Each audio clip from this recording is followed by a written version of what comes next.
Hi everyone, Scott Weaver with Designer's Workroom. So today I got something very special, something very simple that we're going to make for this room. This is a sunroom, of course. And we actually have two windows. We're going to treat it as one window with one valance on here. And let me swing the camera over. We've got two more windows to the side over here. Let's see if you can see. Well, there's one. There's kind of the second one, but you can't really see it that well. And then over here, we also have another window, and then of course we have a door, which we're just going to do a simple valance for. Now, with this, what we're going to actually do, I call these faux swags. They're not real swags that you have to pleat. But what's the best part about this valance is that the patterns are very simple to make. The sewing is super easy, and it's really going to impress your friends. This here is what the pattern looks like.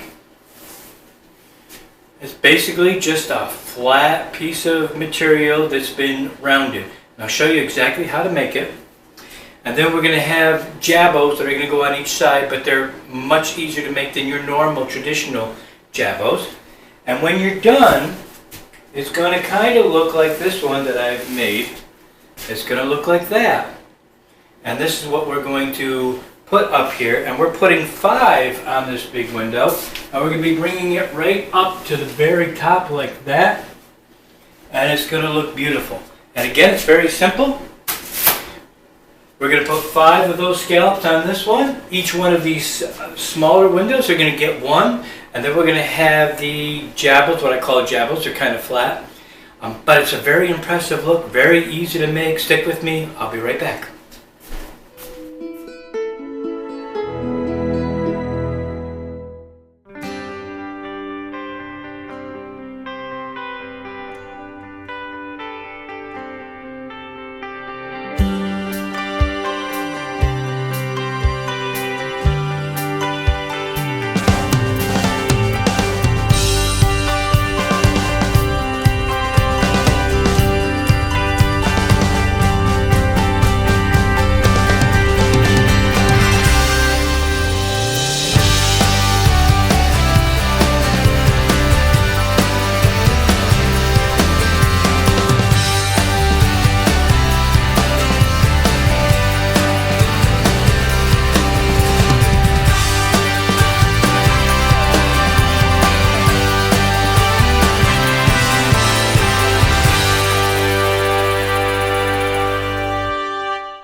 Okay, so this is a comparison between the two swags. Of course, this is a traditional swag, which is a great look. For most places, however, it is a little formal, and unless you're putting in a formal dining room or formal living room, it may not work out so well. This is what I call a fake swag or a faux swag right here. And the advantages of this are a couple of things. Number one, it's so much easier to sew. You don't have to pleat it.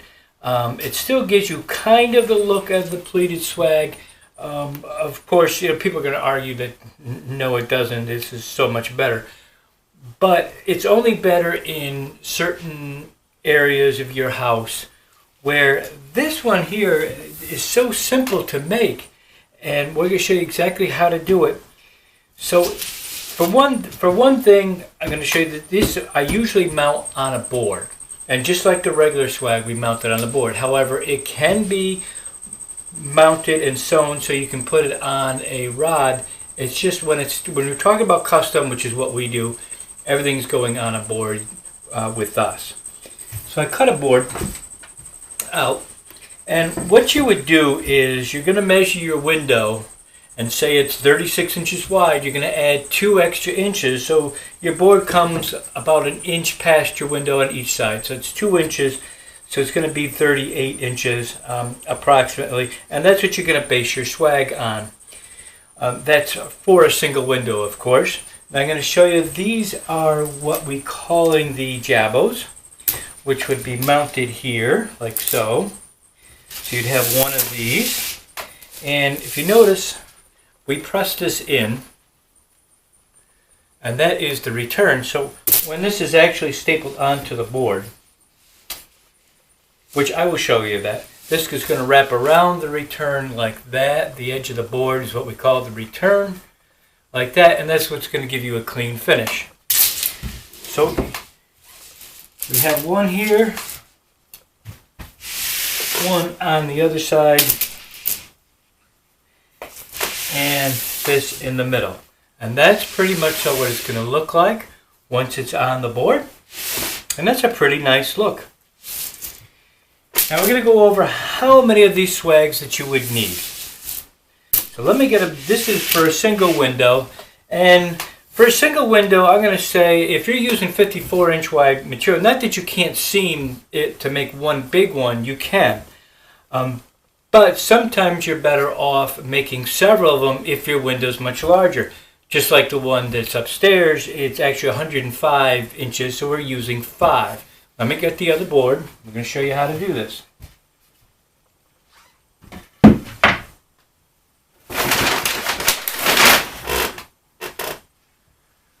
Okay, this is the much larger board here. Get this out of the way. Now let's say we have a double window and we can only fit 2 of these swags. So what you would do is you would put your gavel down, of course. Sometimes visual is the best way. On there, I think you can, let me just move this over here a little bit. Get this so you can see it. Alright, so this is your gavel that's going to go here. And say you have a window that's like 65 or something like that. You can always take these swags. 1, 2, 3, 4, 5. Let me get 2 that are equal here in size. And you can overlap them for a double window. So you would have 2. That would be like that plus your other gavel.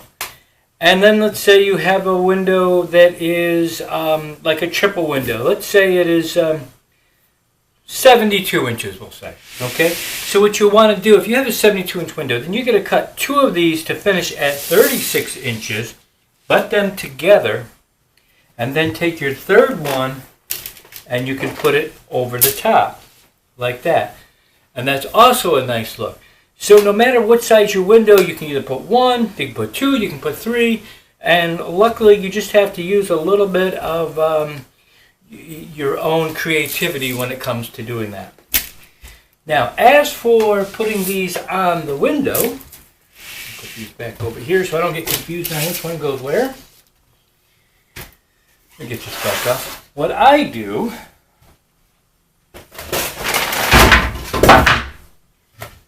get the single one back here.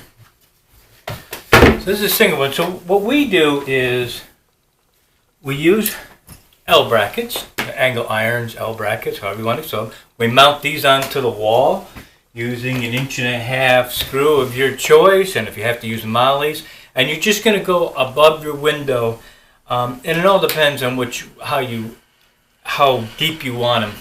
I don't like to hug the top of the window. I like to go up above. So if your window frame, you can even mount this so it's just above your window frame, and then this is a 3.5 inch bracket. The board's going to sit on top of it, so it's going to be like a shelf. You're going to have 2 of these. You're going to mount them onto your wall, put the shelf on top of it, like so, with your window treatment, and then you'd be using a much smaller, a 1/2 inch to 3/4 inch screw like this, and screwing into the bottom of the board, and that's how it's going to all attach. Now, I know a lot of people like to use regular rods. I've seen a lot of comments about it, and I do have a video on how to put several swags together. I don't remember exactly, but there's a couple of different ways you can do it, although I'm not going to be showing you on this.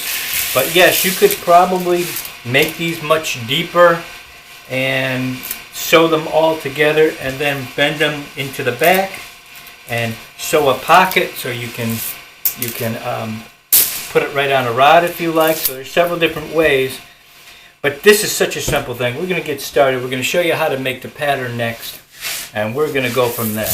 I'm going to take this fabric. The pattern is easy once you figure out what your drop is and what your width is. I'm just putting this down because I'm using lining. And I want you to be able to see it because our tables are white. So what I did here is I cut a piece of fabric. And I cut it to what the width of my my faux swag, I call it, is, plus just an inch for sewing. So if you have a 36-inch wide swag that you're making, I'm cutting it 37. My length is 16, so I'm cutting this like 17 1/4, just so I don't come right down to the bottom. So we're going to need a 1/2 inch to attach to the board at the top, and a 1/2 inch sewing along the bottom. So that's where I came up with my 2 numbers. So we're going to fold this like that in half, because we're only going to be working with half the pattern now. But I don't like to come right up to the corner when I'm sewing. I want to be down, 2 to 3 inches down here. And the reason why I do that is, if you can't even tell on here, but this is actually almost straight for the first 2 to 3 inches. I don't really have an exact for that. Just plan on 2 to 3 inches down here. And then we're going to come over here. Now, if you're not really good at drawing, which basically would be kind of like this, that's how easy it is, you can use any type of string that you have. This is actually lead weight. It's for drapes. And you can, if you're not positive on how to do it, you can go ahead and put something down like this, so you can see how round you're going. And actually I like that shape just a little bit better. It's a little rounder. And keep in mind, I'm only making this pattern for you, so. And that's it. It's folded in half. Take your scissors, cut it out. You see how easy this is? Super simple.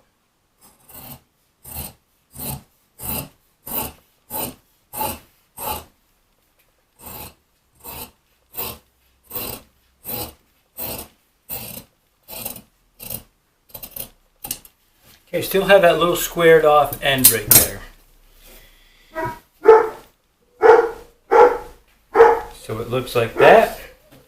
The other thing that I'm going to do is I'm going to put a center line down here. I'm going to crease it, because the one thing you'll notice with just about everything I do, I center. Each one of these have it. So if you have a motif, I'll encourage you to center it.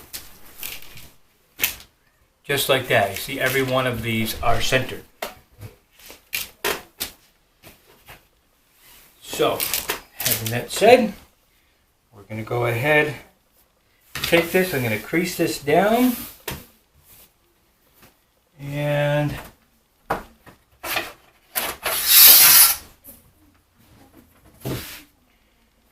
open it back up right where that crease line is, and that's our center line.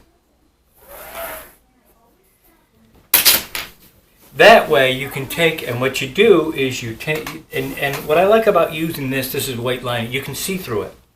So I can take my fabric and put it right down on my fabric, find that motif over it, and there it is right there. And once I like it, I'm going to go ahead, trace this out, and I'm going to cut one.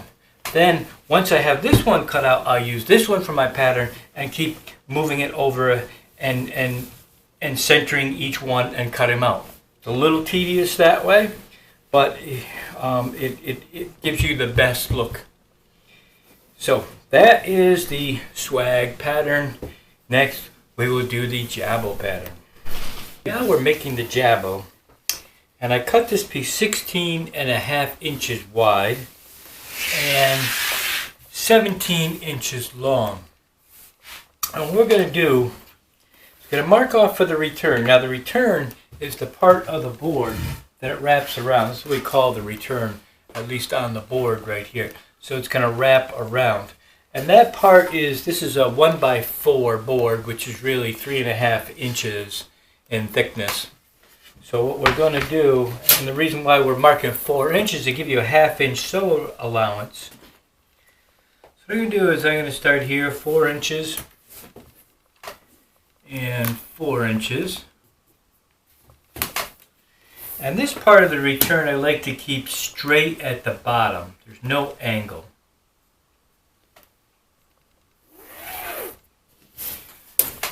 And then on this side, and it doesn't have to be exactly, it's going to be up to you, but I'm going to go ahead and go 9 inches here and have 9 inches of this straight before it starts curving. And again, you can use any type of a string or what have you that you would like to use to make it. And just make like just give it a roundness right until the return part of it. That's what you want. And then you're just going to go ahead and trace that out.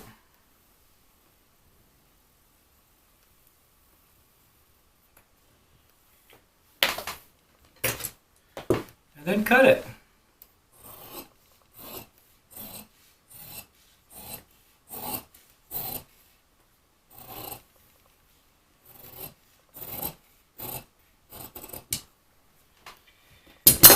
And there you have it. That is this right here. That's that right there. So now we're going to go ahead and we're going to put this right on this red fabric. And we're going to use this for the face. So we have is the swag.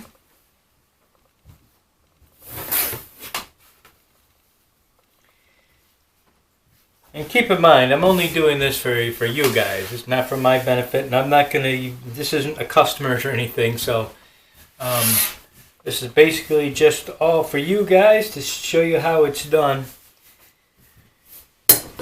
If I was actually doing this, I'd have it on my table and I'd make several cuts. I would stack these swags one on top of each other, put pins in them, and then cut it out. And I usually do pin everything in to cut it. But since it's just a sample for you guys, I'm not going to bother doing that. So I'm just going to go ahead and cut it out.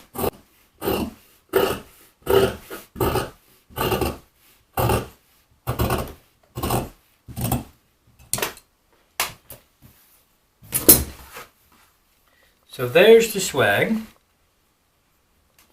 all cut out. Now, I'm going to take we need to make lefts and rights of this. You got to make sure, because right now we only have a left hand, so we have to make sure we're making a left and a right. So what I'm going to do now is I'm going to take this fabric and I'm going to fold it in half.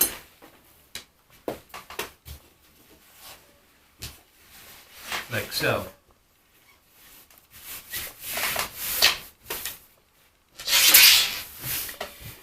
And this part has a selvage, you might not be able to see that. So I'm just going to turn this around like this. But this is going to make sure that we have a left and a right. I'm going to go like that. Because this top's not even, I'm going to leave it like a 1/4 inch or 1/2 inch down, then I'm going to trim the top of it. This time I'm going to stick some pins in since I'm cutting more than one layer at a time.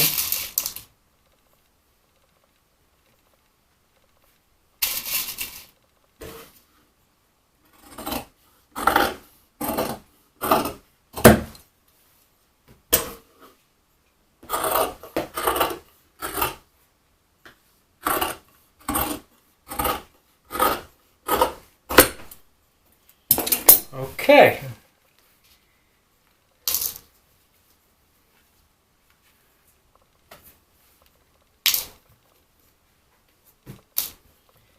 Now we have a left and a right because I folded the material in half.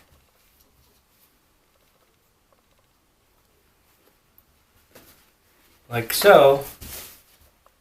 Now even though this swag is going to be lined in the white lining, I am not going to line the jabos in the white. I prefer using a self-lining on it in this particular color. I didn't do it on this. I used white on this, and the reason why I used white on it because this has got a light background anyway. But on this fabric, I mean, you have the option to either line it with regular lining, or you can unfold it here. So I'm going to go ahead, I'm going to pin all this in and cut this out. And I want to pin all this in, so when I sew it, it's all going to be pinned in.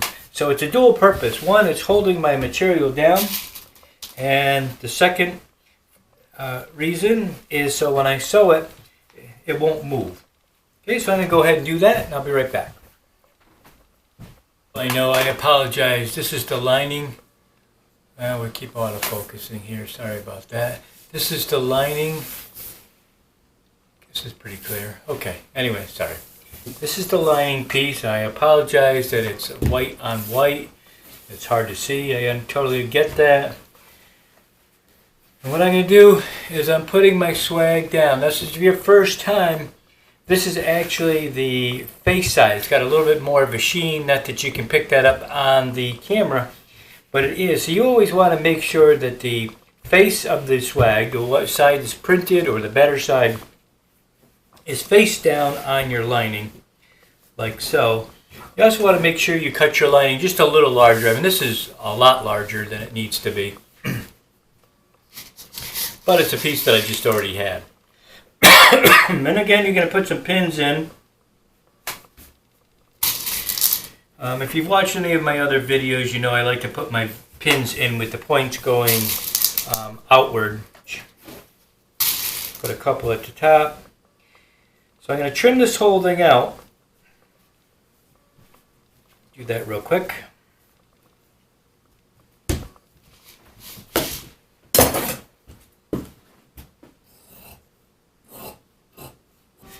The important part about sewing this, now what I'm going to do is I'm going to bring it over to the sewing machine.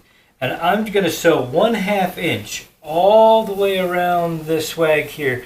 But I'm not sewing the top at all, because the top is the part that I'm going to turn it around and then press it. And the same thing holds true with these jabos. I have my left and my right jabbo. I'm going to sew down this edge, around here, all the way around. But I'm going to leave, this is the top, and I'm leaving the top of both of these open. So I have a place that I can turn it and I can press it. So I'm going to go ahead, I'm going to sew it around, and I'll be back. All sewn. Right here, there's my sewing right here. Now I didn't change the color of my thread that was in there before, so hopefully you can see that.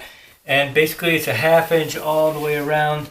Nothing here at the top. The same with this. I didn't sew the top. I just went a 1/2 inch around. The next step is I'm going to do a little trimming before I turn and press them. I'm just going to take this little corner off here, like that. I'm going to do the same thing right here. Just take a little bit off. And that way when I turn and press these, I don't have a bunch of fabric in here. I still like using a 1/2 inch sewing allowance. Some people like using a 1/4 inch, and that's fine. I just like using a 1/2 inch.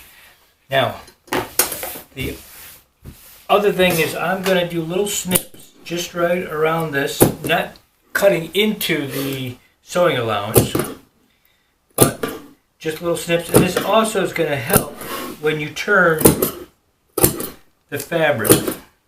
When we turn the fabric, we're going to press it. I didn't bother sewing this one. Okay, now, that being said, we're going to take the jabbo first. We're going to open it up, turn it around.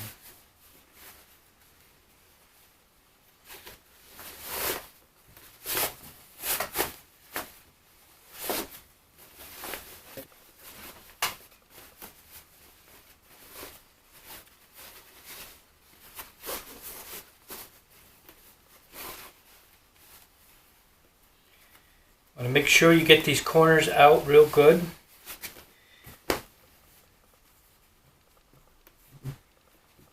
so.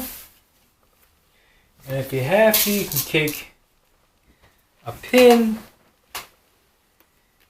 and take out the rest of this. Like that. Any spot that it might want to be tough to get to, just take a pin. Some people we also have these little wooden sticks. I can't see one right now that you poke it out with. I just don't quite find that right now. Anyhow, we do the same thing on the swag part of it.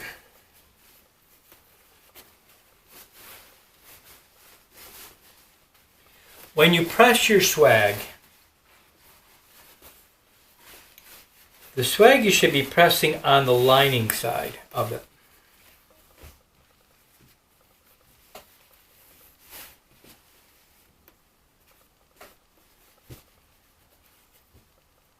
I don't know if you can see this on camera. You see how I'm leaving a little lip? You want a little lip of the face fabric around the back side of it. You don't want to bring it where you have a peekaboo where you see the white lining showing here. So just make sure you are making a little bit of a lip of the fabric. And then once you have that, you take your pressing board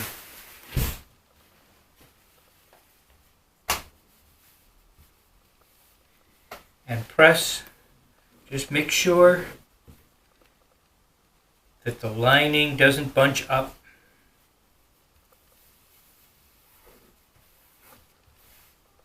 Once you feel comfortable with it,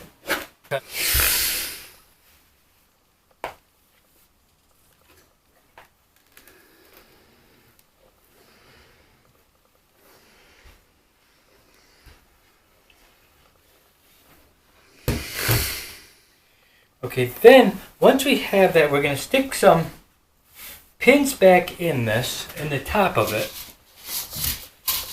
We're going to trim off that little bit of lining that's revealing because of sewing the lip on the back. And then we're going to give this a 1/4 inch stitch, just a top stitch, just to hold the lining in, because we're going to staple this to the board. So top stitching this on also helps when we staple onto the board.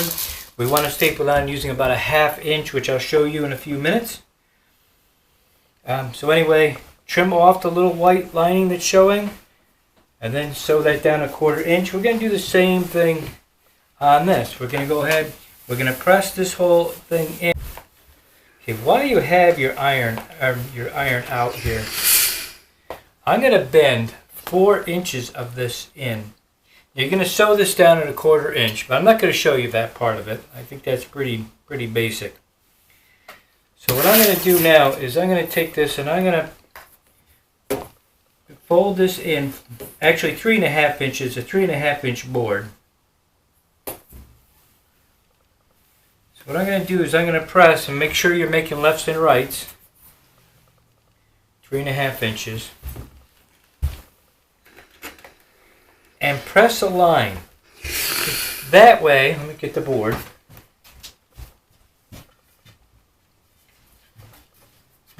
That way when it attaches to your board, this is your board, you have a nice straight edge to go by. This is going to go right around here like that. And that's just going to give you a nice crease, so it gives you a nice return on that end right there. So that's why you're doing that. So you're going to sew this down at a 1/4 inch, sew the top down at a 1/4 inch, and then we're going to show you how to mount it. And I'm only showing you how to do this one jabble. You want to make sure, even though I cut it out, that you're going to sew it and you're going to make a left and a right. But I'm actually, just to save time, I'm not going to show you that portion of it. So go ahead and do that, and then we're going to show you how to staple the whole thing on the board. Got to mention the trim. This is going to look really nice if you put some type of a trimming on it. Just like these have this beautiful trim on. This can be very inexpensive. You can find trimmings, all kinds of trimmings at Joann's Fabrics or any fabric store. It's relatively cheap. For this, I just happened to find this hanging around. That would look beautiful on there. It would match perfectly. But because I don't want to waste that, this is just some white gimp. And you can also, and just because this is just a sample, if you're going to glue it, I've got a little glue gun here, glue it onto the gimp itself. Now this is not glued, by the way. Ours are always stitched on with 2 stitches. But I'm just going to show you that you can use hot glue right on this. Just like that. If you're not really good with stitching it on, you can just apply it. You can either apply this right to the gimp itself or right around the fabric. Just go right in the center of it, and it's super easy to do. The thing is, this is what really makes this type of a treatment. Is when you add some type of trimming or some type of gimp or something, and see how nice that looks. Lays nice. It also covers a little. So don't forget to add some type of a trim onto your swag. It's just going to make things look so much nicer. Okay, I've got my board on the table and I've got a piece of lining, and you can use whatever you like to cover the board in. I just so happen we have plenty of lining, so I just cut one big piece. This is a large board and it's going to have 5 of those swags on there. And so what I'm going to do now, and I don't really measure this, but it's about 3/4 of an inch or so, is I'm going to staple the lining on one edge of the board all the way down. Trying to keep my line really even. I don't go crazy, I'm not measuring it, but I'm trying to keep it roughly about the same going all the way down.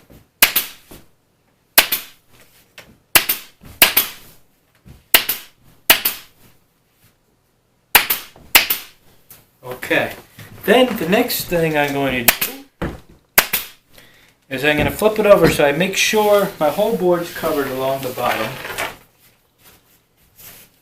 Put this down. Give it a little stretch again tight. And then I'm going to trim off the excess lining that I don't need. And I'm going to leave probably about 1 inch or so of a lip.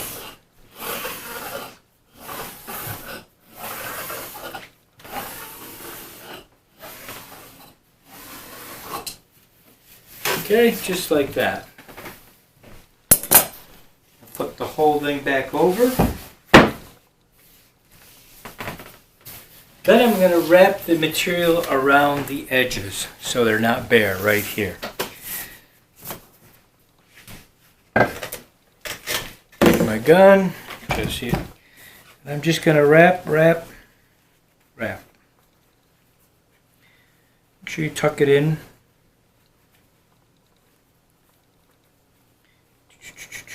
Do a little better job than that here. Okay.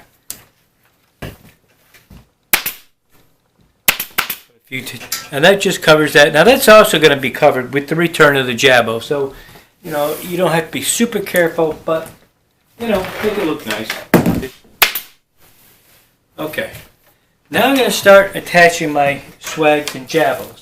And the plan is that when I attach them to this board, then I'm going to flip this over, bend this underneath like that to give it a clean finish, and staple it. I'll show you in 2 seconds here. So now I'm going to take my jabot end. This is my left. It's going to go on this side. And I stitch this down. There's a 1/4 inch stitch right here.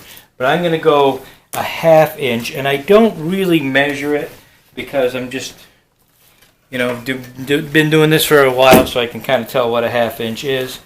And this is where the crease is, or where the return. So I'm going to come right here where the crease is. And I'm going to go ahead and staple that down. I'm going to go ahead and do that.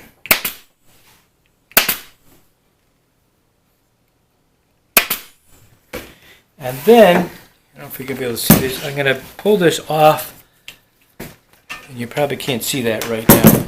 I apologize. But I'm going to turn this around, and put it off the edge of the table so I can actually staple it. I'll show you in a second. Okay.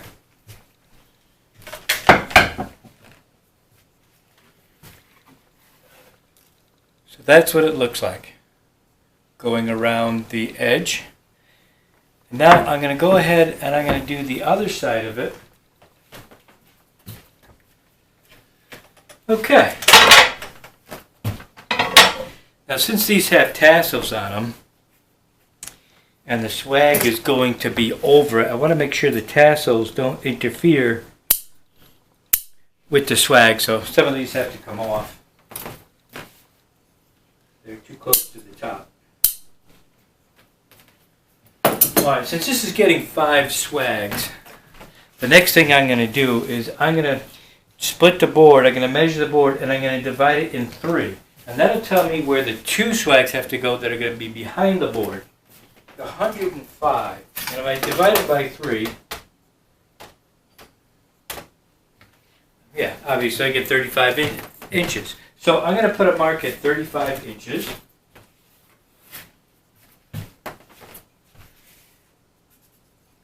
And 70 inches.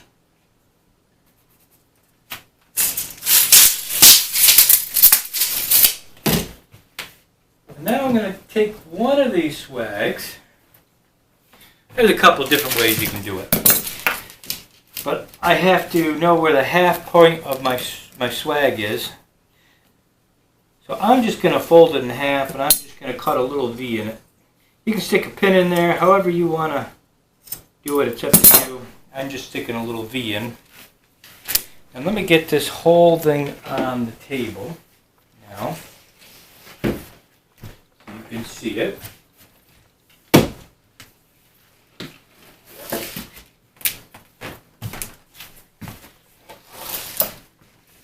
There, I think you can kind of see it.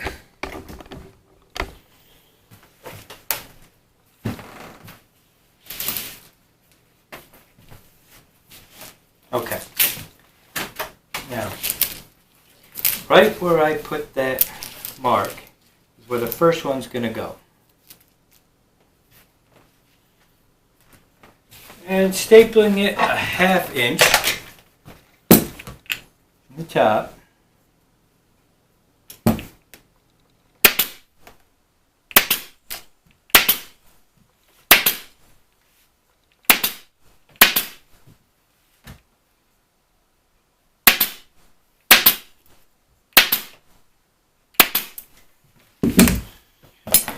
Again, I'm going to cut any tassels that are up on the top of the board. There's my first swag.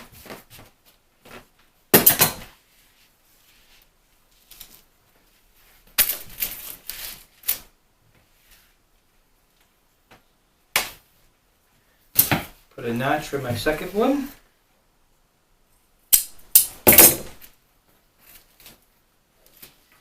And that's going to go but right up against this other swag.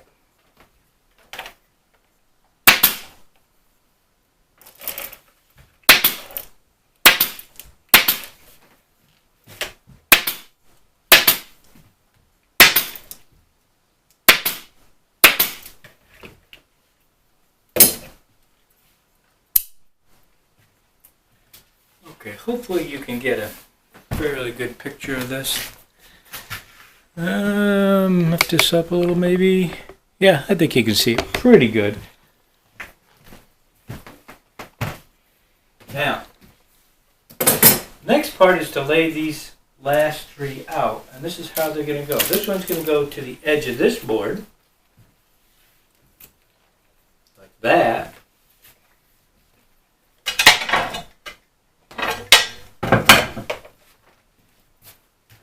And this one's going to go to the other edge of this board.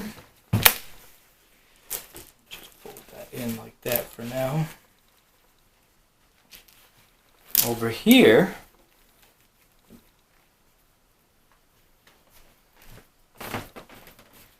And this one's going to go right on top. Like that. Boom, boom, boom. So what you have is you have this swag here covering this swag, and this one covering, so you don't have anything open, and that's what you want. So we're going to go ahead, we're going to staple this all on.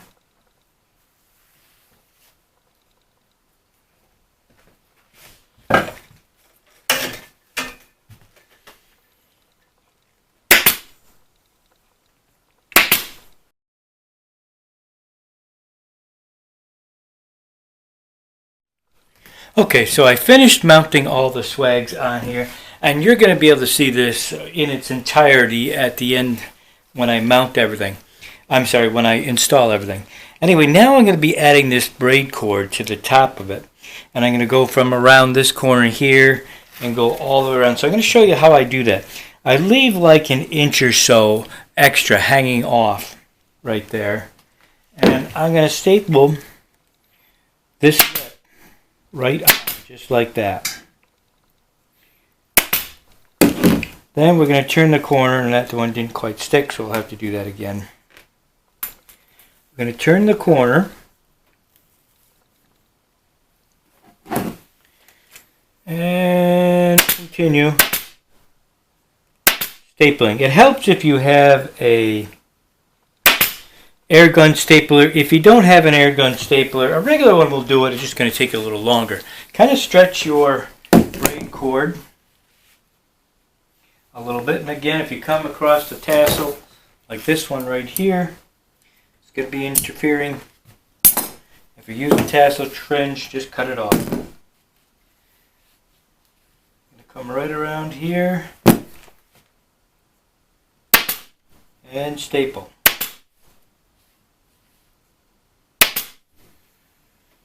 I'm going to show you how to deal with this corner right here. Okay, on this corner right here, what I'm going to do is I'm going to peel back the tape that holds it. Cut it off, just like that. Then I'm going to unfray this whole thing. Let me get this out of the way for a second, move it over, hopefully you can still see what I'm doing. Got my big hands in the way. Tighten this up. Okay, so what I'm going to do is I'm just going to bring the extra like this over, and then I'm going to cover it like this.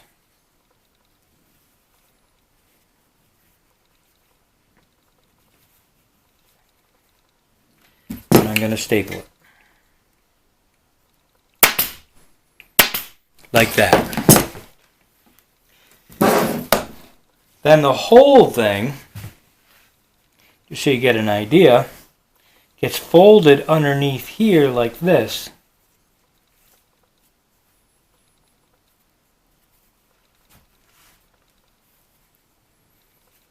Let me just stick a couple of staples in here.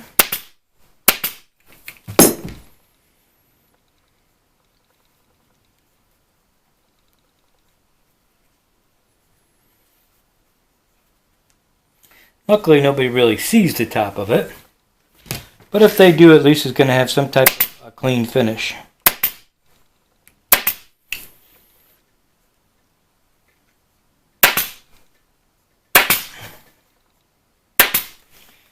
Okay, so that's pretty much what you're going to have. And so as I'm stapling this on, I'm going to be taking my lining and bring it over to give it a clean finish like that.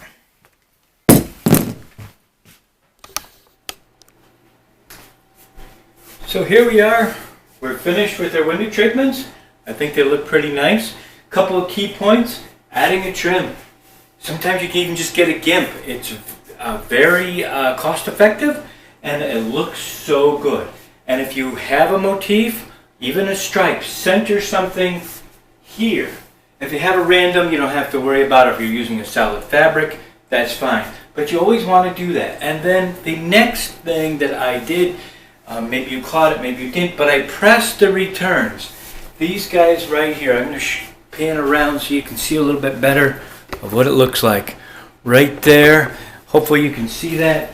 This little guy right here has been pressed around the corner. That's called the return. It just makes it look a lot crisper. So anyway, we'll give you one more shot here. There's a few more over here. I'm sorry I don't have anybody holding my camera. Again, I just do all this stuff myself. And that's pretty much so what the room looks like. And of course, it's Christmas time. Anyhow, thank you for watching. I hope you enjoyed it. Leave comments if you would like. I always read comments. A lot of times I don't reply. I apologize for that. I'm fairly busy. But I always want your input on what I should be doing and if you like the video. So thank you so much for watching. Take care.